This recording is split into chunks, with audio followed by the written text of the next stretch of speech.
नमस्कार, मी पंजाब डक। आज आहे 26 मे 2025 आणि पाहू शकता मी माझ्या शेतामध्ये आणि या शेतामधून सगळ्या शेतकऱ्याला अंदाज येणार आहे।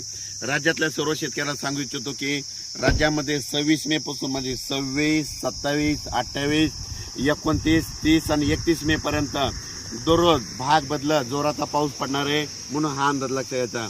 काही ठिकाणी मुसळधार पडणार आहे, काही ठिकाणी अति मुसळधार पडणार आहे, कुठं रिमझिम पडणार आहे। राज्यात सगळीकडे म्हणजे चारही विभागामध्ये म्हणजे पूर्व विदर्भ, पश्चिम विदर्भ, दक्षिण महाराष्ट्र, उत्तर महाराष्ट्र, कोकणपट्टी, खानदेश, मराठवाडा सगळीकडे पाऊस पडणार आहे, म्हणून हा अंदाज लक्षात घ्यायचा। आणि योगायोगानं तुम्हाला एक सांगू इच्छितो, सगळ्याची आनंदाची बातमी, केरळला मान्सून दाखल झालेला आहे आणि आणखीन 2 दिवसात आपल्या महाराष्ट्रात देखील दाखल होईल। पण परिस्थिती अशी आहे की शेतकऱ्याचे शेत असे हे पाहू शकता, हे आमचं शेत आहे, शेत तयार आहेत, फक्त काय झालं त्याच्यामध्ये तण उगवलंय, म्हणून याला एकदा पाया हाणावं लागणार आहे। म्हणून शेतकऱ्यासाठी ज्यांचं शेत दुरुस्त करायचं त्यांच्यासाठी परत एक आनंदाची बातमी, 1 जून नंतर 1 जून ते 7 जून पर्यंत असं चांगलं कडक सूर्यदर्शन होणार आहे। 1 जून ते 7 दरम्यान पाऊस काय येणार नाही, मोठा काही चिंता करायची गरज नाही। त्या 1 जून पासून काय करा, तुम्ही संपूर्ण शेताची कामे आटकून घ्या, कारण की आता जर पेरलं तर संपूर्ण तणच उगवलंय शेताने, पाहू शकता।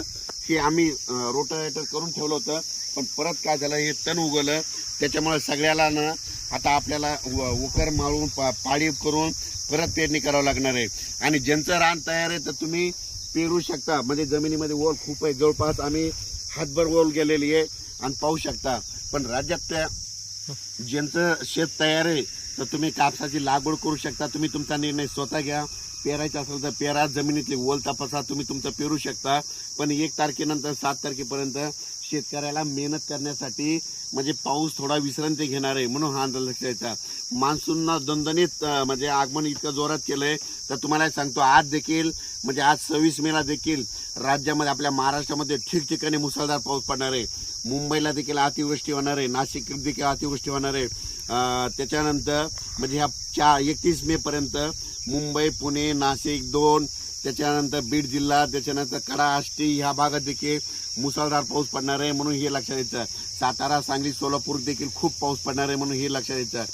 म्हणजे सांगायचं झालं तर जिल्ह्याच्या सगळ्याच भागामध्ये प्रत्येक नदीला, वड्याला पाणी येईल, असा गुडघ्या इतकं पाणी येईल असा राज्यात पाऊस पडणार आहे, म्हणून हा अंदाज लक्षात घ्यायचा।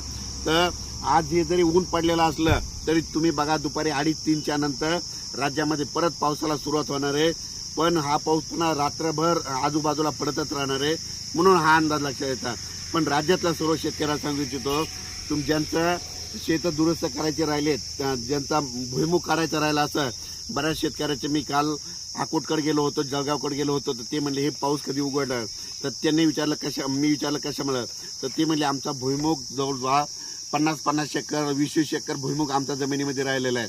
त्यांना म्हटलं तुम्ही काय करा, 1 तारखेच्या नंतर ऊन पडणार आहे, तितक्यामध्ये तुम्ही काढून घ्या। त्याच्यानंतर मूग देखील उन्हाळी लोकांना केलेलं तसेच राहिले, तुम्ही काय करा 1 तारखेच्या नंतर काढून घ्या। आणि होईन तर सगळ्यांनी काय करायचं, पेरणीचा निर्णय स्वतःच घ्यावा, म्हणजे आपल्या जमिनीची ओल तपासावी आणि निर्णय करून घ्या।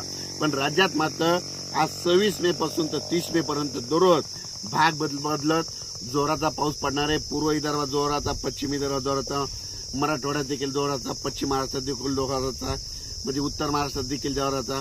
फक्त जास्त मात्र उत्तर आपलं पुणे, नाशिक, मुंबई इकडं मात्र अतिवृष्टी होणार आहे, म्हणून हे अंदाज लक्षात घ्यायचा।